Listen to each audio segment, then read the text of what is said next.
Yeah, I'm Paul Wadsworth. So my work over the years has been a lot about travel. I went to art college when I was 18. I was from Great Yarmouth, and I went to Ipswich Art College when I was 18, and I lasted a year, and then I decided to give it a miss.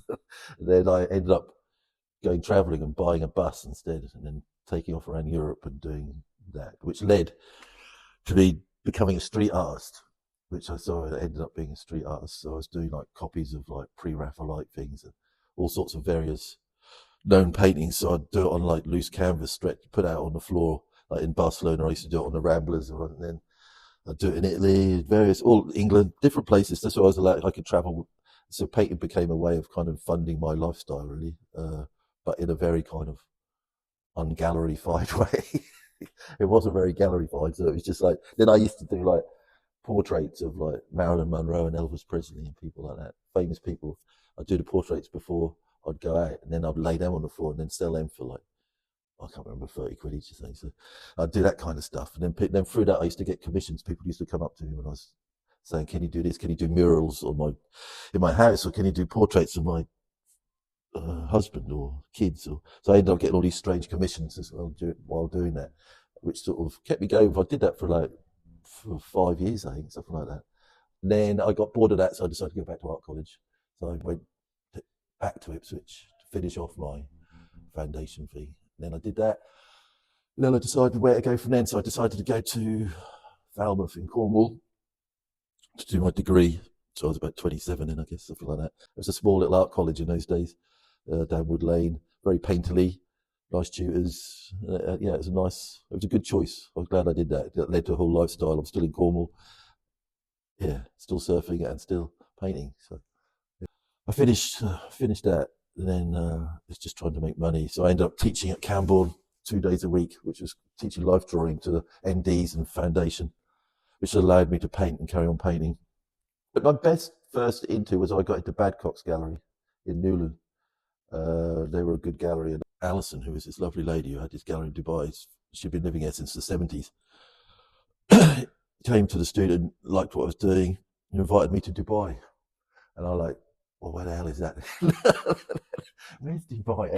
It wasn't famous then. It wasn't on the map so much. And I thought, well, yeah, all right. I didn't have any money much at the time, so I remember going to the bank and getting a loan for 1,000 quid just so I could get to Dubai. And then, so I went there for 6 weeks and I hung out in the gallery, did some painting, did some traveling.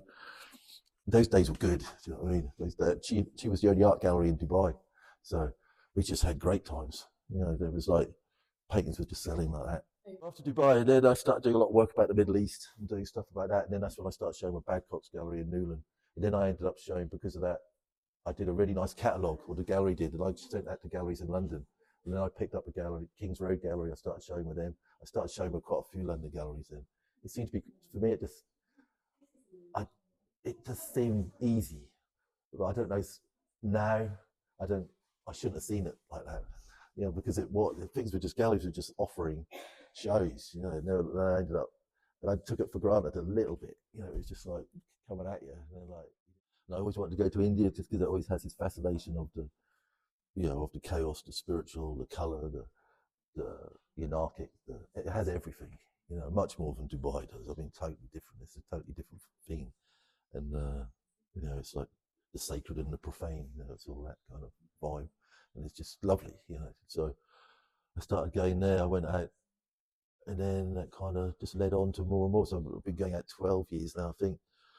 It's just just color everywhere, pattern and material, and the buildings have color. The lorries have patterns that are red colored. The saris are beautiful. Wherever you go, it's just kind of has that kind of colourful thing. There's festivals, colour. Everywhere's colour. Festivals are full of it, and Rajasthani gypsy dances.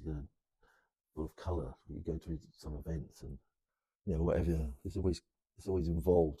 I think we lack that in England. They lack that colour thing. They really use it.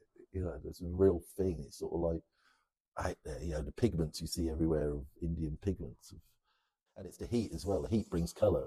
How do you portray heat? How do you put over the sense of heat? You use colour. That's another way. Yeah, another thing.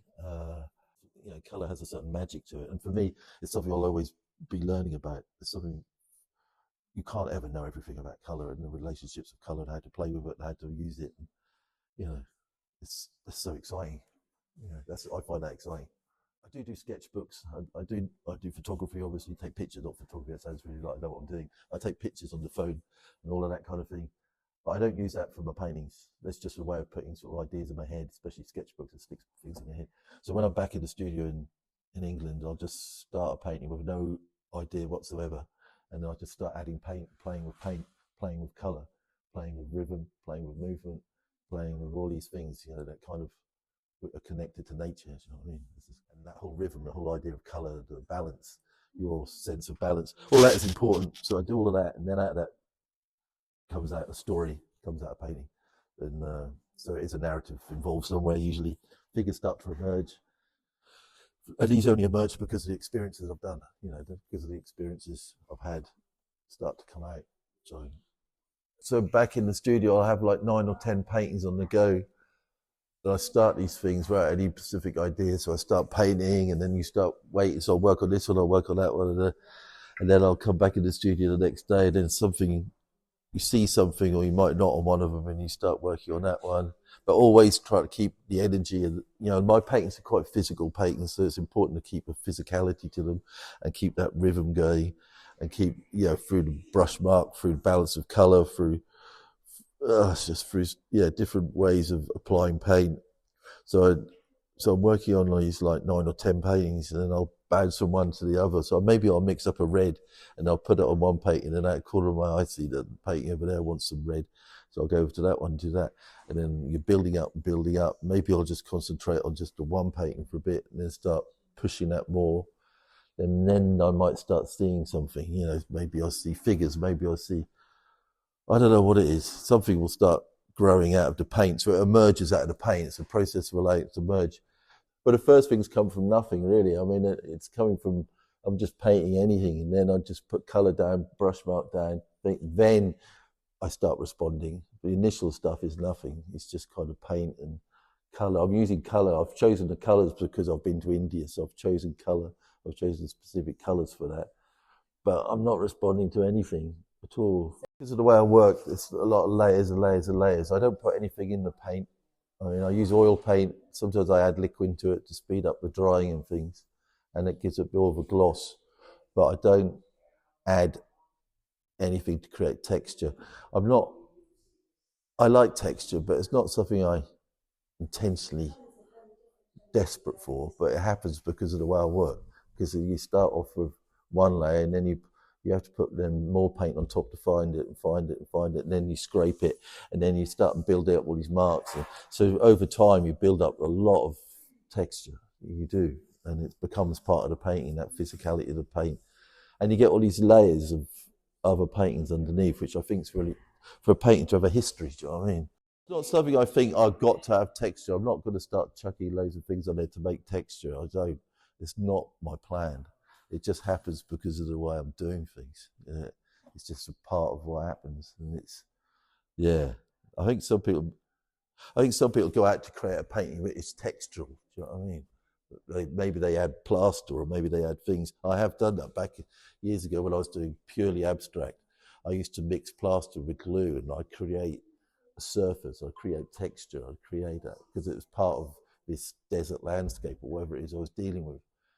I hate it when painting gets too tight. If they start getting too tight and too kind of controlled, there's always this thing of control and chaos. There's always this thing. If you control a painting too much, you kill it. If there's too much chaos, you lose it.